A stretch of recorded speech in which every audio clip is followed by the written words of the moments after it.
last but not least, 4-5 in the West, Lakers Rockets. Good Jesus, I was more wrong about this than I was the Wolves series. I feel like, and somehow I Yeah. don't even know how that's possible. And it wasn't that I doubted Bron, but maybe I overestimated the advantage that Houston seemed to have with Luka and Reeves being out. And granted, nobody expected KD to be virtually missing this series as well. But I think even if, and granted, KD being healthy and being in the lineup, like probably would make a difference and probably would have made this series more competitive than what it has been. But even then, this series should still be split right now at 2-2 versus being 3-1. But Houston's youth and inexperience is showing their roster flaws, potentially their coaching flaws, which is crazy to say about Ime because I haven't had much negative to say about him. Is is out there as well. In the Lakers, all things considered, between the likes of a Marcus Smart, and they're just being great team chemistry with them right now, is the reason they're more than likely going to gentleman sweep, the Rockets, and probably have them going through major roster changes in the offseason. But yeah, y'all thoughts on the 4-5 matchup? Yeah, inexcusable on Houston's end. KD is out tonight as well, so this should be over with. Tonight? Yes, he's Tomorrow. done. They play tomorrow. Oh, tomorrow. But Well, he he's is been out. ruled out. He's still out. Yeah, he's still out. Yeah. So what happened when this thing was in practice? It was Well, in, it's a bone bruise in his ankle. I can't. I And thought it happened in warm-ups. Did it I not? think it was warm-ups. No, it happened in practice Okay. leading Practice. up to the start of the playoffs, which is why he Okay. missed game one, but then Yep. played through it in game two. But I think he like aggravated it or hurt another part of the foot ankle area in game two, which is why he hasn't been playing. So Yeah. They ruled him out and attributed the ruling to his ankle. So I probably re-aggravated it there. Inexcusable. I don't care how inexperienced they are. It should at least be competitive. Like a couple of these games seemed out of reach from jump. Yeah, major roster changes, they are needed. Will they do it though? I don't know because they have Fred coming back. So it's like, are they gonna put too many eggs in that basket to think like, oh, that's just the missing piece that we need? Because they do need that. But I wonder where their head is at. Like, will they move on from a couple players or whatever? Um, but I don't know if KD would have made too much of a difference because they're outplayed in every position right now. It's like none of these young guys are even giving effort except Şengün. Um, and they are missing Steven Adams as well. So I want to know what they will look like with a true big two down there. I really do think they run it back with a healthy Yeah. KD and Steven Adams because we saw that they were one of the best offensive rebounding teams with Steven Adams. We did see their issues, glaring issues, running a half court set without a point guard. KD 9 turnovers, and then also not having your best scoring option for 4 out of the 5 games will do it. Like I don't care how much talent they have up and down. It's just like in playoff basketball. I mean, we're seeing it in the Detroit series. They're missing Dennis Schroeder. They're missing a backup guard because all eyes are on Cade, and he has to make every play happen. It's just too many factors in a series where LeBron is playing to say that you're gonna be even if he's 41. I don't know what I said last pod, but I was like, Braun could do some because it's Braun. And until that man retires, he's gonna win you some games.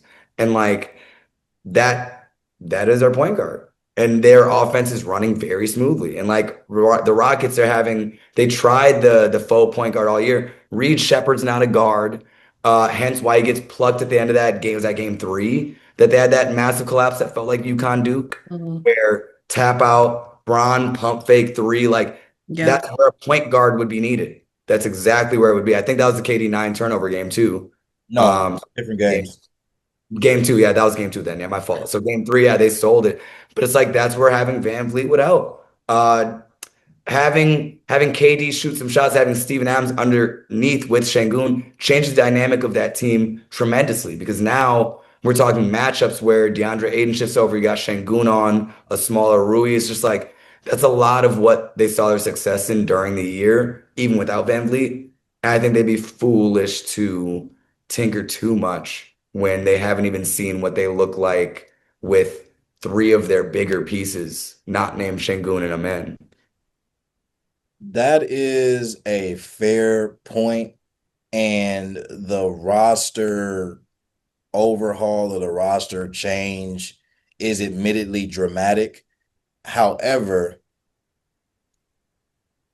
running it back to me does not change them being contenders, because as much of a difference as Fred VanVleet will make,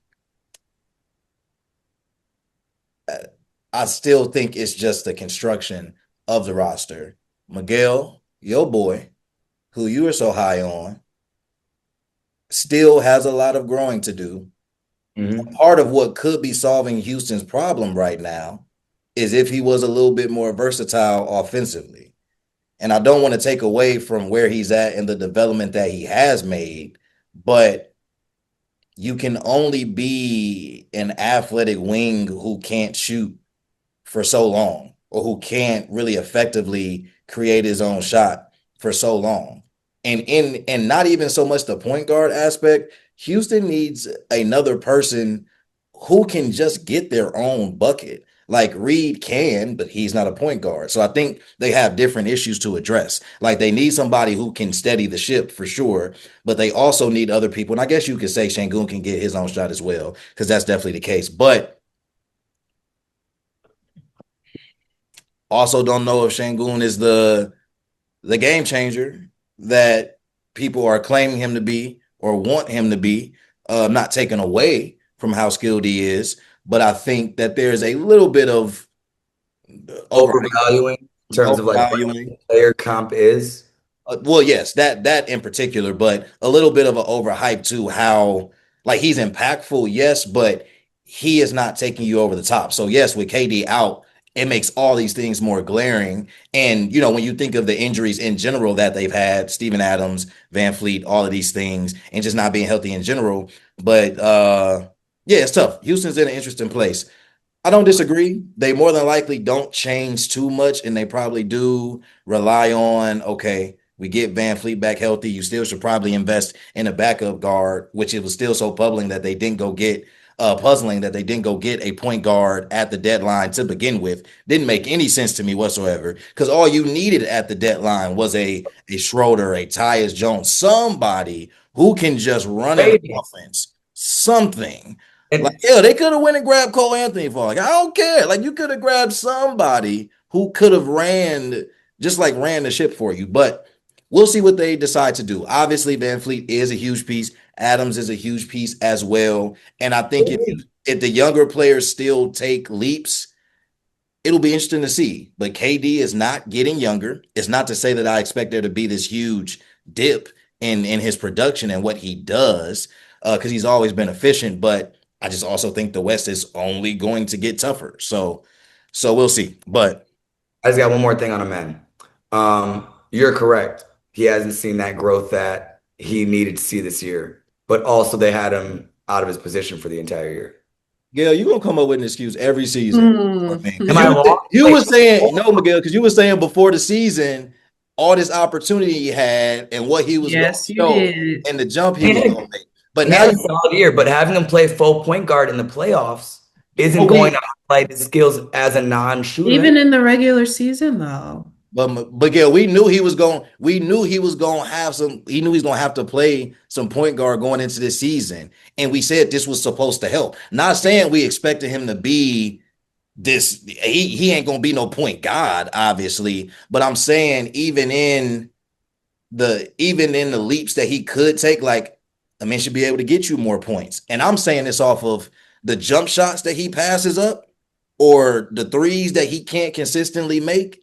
Those just need to be more consistent. So I'm not so much asking him to be a point guard, but I also don't think having him play point guard is taking away from what he should have been able to do more of this season and the expectation that we had. So I think going into this season, yes, a lot of them are playing out of position. So is Reed Shepard. But I think we still saw a jump from Reed Shepard. We saw the inexperience, yes. But when Ime plays him and puts him in the right positions, I think we saw Reed take a leap as well. And not necessarily comparing their leaps and not saying that Reed had a better year or anything like that. A bigger leap, I would say, from what he was last year to this year. Oh, no, yeah. Reed took a leap. I'm just saying, not comparing the players too much, not getting into the weeds of that, but just more so the idea that, and this year with the way that things went, there's only so much more a men could probably do that would translate to them being more of a winning basketball team.